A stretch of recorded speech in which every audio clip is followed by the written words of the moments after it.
Assalamualaikum warahmatullahi wabarakatuh. Perkenalkan, nama saya Vinarani AS Arifin dengan NPM 022723111067, Fakultas Ekonomi dan Bisnis, Program Studi Akuntansi di Universitas Hairun. Kali ini saya akan membahas topik yang sangat penting dalam penulisan akademis, yaitu mengenai kutipan. Mari kita mulai dengan mengenal apa itu kutipan. Menurut Kamus Besar Bahasa Indonesia KBBI, kutipan adalah pengambil alihan satu kalimat atau lebih dari karya tulisan lain untuk tujuan ilustrasi atau memperkokoh argumen dalam tulisan sendiri. Berdasarkan pengertian kutipan di atas, penulis dalam menulis ulang terhadap bahan bacaan atau pustaka yang telah dibaca. Bahan bacaan atau pustaka yang digunakan harus dapat dipertanggungjawabkan dalam kegiatan menulis ulang tersebut, atau dapat dikatakan definisi dari kutipan adalah suatu kegiatan menuliskan satu kalimat atau lebih dari karya tulis lain yang dapat dipertanggungjawabkan untuk tujuan memberikan ilustrasi atau memperkuat argumen penulis dalam penyusunan karya ilmiahnya. Fungsi kutipan: 1. Kegiatan pengutipan dapat menghindari pengutip dari kegiatan plagiarisme. 2. Membantu pembaca yang ingin memahami lebih lanjut tentang ide pengutip. 3. Sumber pengutipan yang digunakan dapat memberikan nilai terhadap karya ilmiah yang sedang atau telah dibuat. 4. Pengutipan yang tepat akan mengamankan penulis pada ide orang lain yang salah. Dan 5. Menguatkan tulisan pengutip melalui kutipan yang dimuat dalam karya ilmiah. Di dalam jenis-jenis kutipan ada kutipan langsung dan kutipan tidak langsung. Saya akan membahas dulu mengenai apa itu kutipan langsung. Kutipan langsung secara singkat dapat dikatakan kutipan langsung adalah penulis mengutip tulisan orang lain tanpa mengubah isi tulisan sedikit pun. Cara menulis kutipan langsung singkat adalah menggunakan tanda petik dan bagian yang tidak dikutip dengan tanda elips atau titik-titik. Sedangkan penulisan kutipan panjang dilakukan apabila kalimat yang dikutip lebih dari 4 baris, sehingga kalimat yang dikutip diletakkan pada paragraf tersendiri dengan ukuran huruf yang lebih kecil daripada ukuran teks, dan ditakikan letaknya pada paragraf tersebut. Contohnya dalam kutipan langsung, menurut Pati 5 2013.24, mahasiswa dianjurkan sejak awal untuk menentukan metode seperti penelitian apa yang akan digunakan pada penelitian skripsi, tesis, dan disertasi. Mahasiswa perlu memasukkan pandangan yang luas dalam suatu penelitian, yaitu suatu pandangan yang mendukung asumsi ontologis, epistemologis, aksiologis, dan metodologis, kualitatif dan kuantitatif.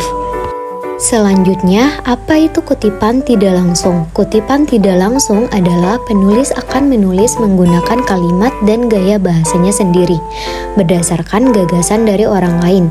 Pada kutipan tidak langsung, pengutip dapat menuliskan nomor halaman seperti penulisan pada kutipan langsung, tetapi penulis atau pengutip menyusun informasi berupa parafrase dalam mengutip dengan kutipan tidak langsung. Sedangkan pengertian dari parafrase sendiri adalah pengungkapan kembali konsep orang lain dengan cara menulis menggunakan kalimat dan gaya bahasa sendiri. Contohnya dalam kutipan tidak langsung, seorang mahasiswa hendaknya harus dapat menentukan metode penelitian yang akan dia gunakan saat hendak membuat skripsi, tesis maupun disertasi. Adapun salah satu metode yang mesti mereka tentukan adalah kualitatif atau kuantitatif. Jika mahasiswa lebih menyenangi statistik, maka metode kuantitatif bisa dipilih dan digunakan untuk bahan penelitiannya.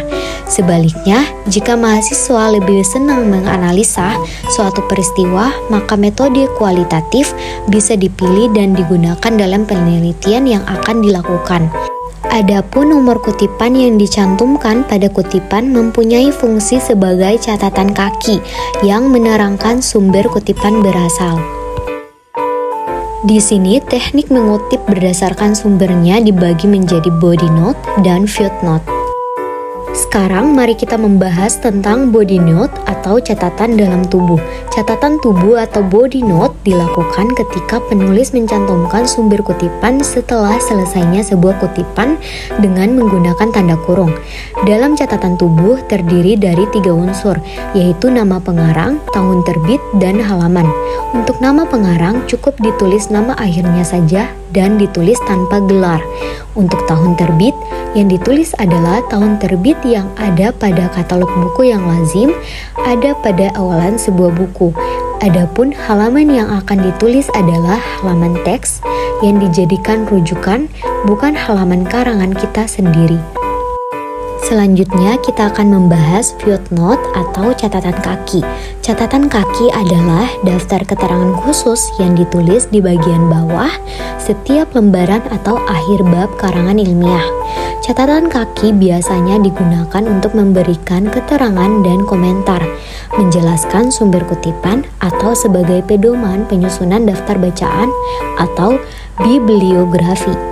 Catatan kaki dicantumkan sebagai pemenuhan kode etik yang berlaku sebagai penghargaan terhadap karya orang lain. Unsur dari footnote atau catatan kaki pertama, nomor penunjuk. Nomor penunjuk letaknya di awal dengan bentuk angka Arab yang menggantung di atas dan berurutan secara berkesinambungan. 2. Nama pengarang. Nama pengarang ditulis seperti biasa, tidak dibalik dan dengan gelar yang tidak dicantumkan. 3. Judul karangan. Judul jika bersumber dari buku, maka judul tersebut dicetak miring, dan jika bersumber dari majalah, koran, atau internet, maka dengan tanda kutip. Keempat, data kepustakaan.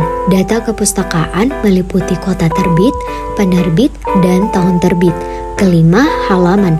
Halaman ditulis di akhir catatan kaki, disingkat dengan HLM atau HAL, yang kemudian diikuti oleh halaman referensi yang dirujuk.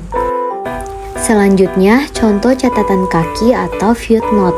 Pertama, contoh footnote dari buku diawali dengan angka di depannya, kemudian nama penulis tanpa dibalik, kemudian ditulis judul bukunya, tempat terbit, kemudian tahunnya, dan halaman berapa.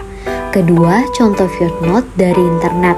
Diawali dengan angka, kemudian nama judulnya, yang berbeda hanyalah di link. Di sini dicantumkan link dan diikuti pada akses website tersebut.